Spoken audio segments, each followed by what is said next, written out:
Hey boys and girls, so the story that I'm going to read today for reading is called A House for Hermit Crab, and it's by one of my favorite authors that you boys and girls have gotten to know, Eric Carle.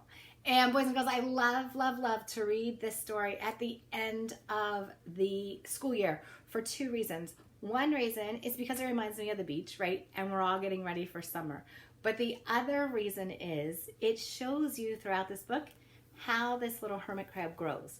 And it reminds me a lot of you boys and girls and how you have grown throughout this whole school year. So, A House for Hermit Crab. Time to move on, said Hermit Crab one day in January. I've grown too big for this little shell. He had felt safe and snug in his shell, but now it was too snug. Hermit Crab stepped out of the shell and onto the floor of the ocean. But it was frightening in the open sea without a shell to hide in. What if a big fish comes along and attacks me, he thought. I must find a new home soon. Early in February, Hermit Crab found just the house he was looking for. It was a big shell and strong. He moved right in, wiggling and waggling about inside it to see how it felt. It felt just right, but it looks so plain, thought Hermit Crab. In March, Hermit Crab met some sea anemones. They swayed gently back and forth in the water. How beautiful you are, said Hermit Crab. Would one of you be willing to come and live on my house? It's so plain. It needs you. I'll come, whispered a small sea anemone. Gently, Hermit Crab picked it up with his claw and put it on his shell. In April, Hermit Crab passed a flock of starfish, moving slowly along the sea floor. How handsome you are, said Hermit Crab. Would one of you be willing to decorate my house? I would, signaled a little tiny sea star. Carefully, Hermit Crab picked it up with his claw and put it on his house. In May, that's the month that we're in now, Hermit Crab discovered some coral. They were hard and they didn't move.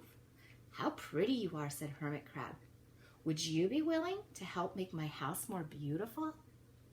I would, creaked a crusty coral. Gingerly, Hermit Crab picked it up with his claw and placed it on his shell. In June, Hermit Crab came to a group of snails, crawling over a rock on the ocean floor. They grazed as they went, picking up algae and bits of debris, and leaving a neat path behind them. Ooh, how tidy and hard-working you are, said Hermit Crab. Would one of you be willing to come and help me clean my house? I would, offered one of the snails. Happily, Hermit Crab picked it up with his claw and placed it on his shelf. He's getting so many friends over the year, isn't he? In July, Hermit Crab came upon several sea urchins. They had sharp, prickly needles. How fierce you look, said Hermit Crab. Would one of you be willing to protect my house? I would, answered a spiky sea urchin. Gratefully, Hermit Crab picked it up with his claw and placed it near his shell. Oh, in August, Hermit Crab and his friends wandered into a forest of seaweed. It's so dark here, thought Hermit Crab. How dim it is, murmured the sea anemone. How gloomy it is, whispered the starfish. How murky it is, complained the coral. I can't see, said the snail. It's like nighttime, cried the sea urchin. Do you think they're going to find a friend that's going to help them through the darkness? They do.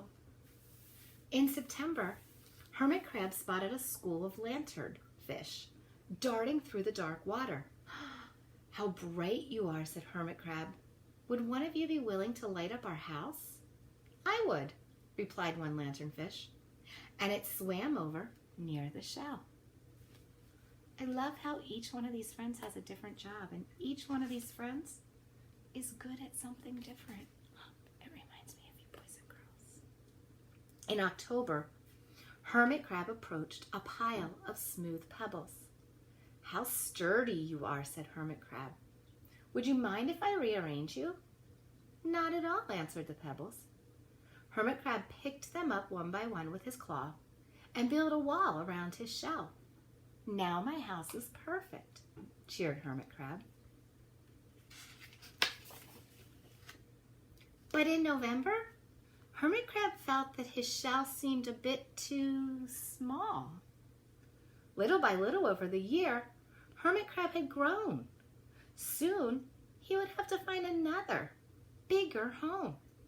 But he had come to love his friends, his sea anemone, the starfish, the coral, the sea urchin, the snail, the lanternfish, and even those smooth pebbles. "They have been so good to me," thought Hermit Crab. "They are like a family. How can I ever leave them?" Boys and girls, he's so much like you, boys and girls. You've grown and you've grown and you've grown over the school year, and you have gotten so many good friends. Ooh, that Hermit Crab's feeling a little bit maybe the way you're feeling right now. But in December, a smaller, little Hermit Crab passed by. "I have outgrown my shell," she said. "Would you know of a place for me?" "I have outgrown my shell too," answered Hermit Crab. "I must move on. You're welcome to live here. But you must promise to be good to my friends." "I promise," said the little crab. So the following January, Hermit Crab stepped out of the little crab, and the little crab moved in. "Couldn't stay in that little shell forever," said Hermit Crab as he waved goodbye. The ocean floor looked wider than he remembered, but Hermit Crab wasn't afraid. Soon he spied the perfect home, a big empty shell. It looked, well, a little plain. But sponges, he thought, barnacles, clownfish, sand dollars, electric eels. So many possibilities, and I can't wait to get started. And boys and girls, I love how at the end of this book, the Hermit Crab realizes he's gotten too big and he moves out. But he makes room for a smaller little Hermit Crab to move in. And boys and girls, that's just exactly what you boys and girls have gotten to do. You have gotten so big and so smart that it's time for you to become first graders. And so now you get to move out of kindergarten, and after summertime, get ready to move in and be big kindergartners, so that the little preschoolers, so that you can make room in the kindergarten room, so that the little preschoolers can move into the kindergarten room. So I am so proud of how much you guys have grown, how big you have gotten, how smart you have gotten, and how you're just like this Hermit Crab. You are so ready to move on to bigger adventures, and you're gonna love them, boys and girls.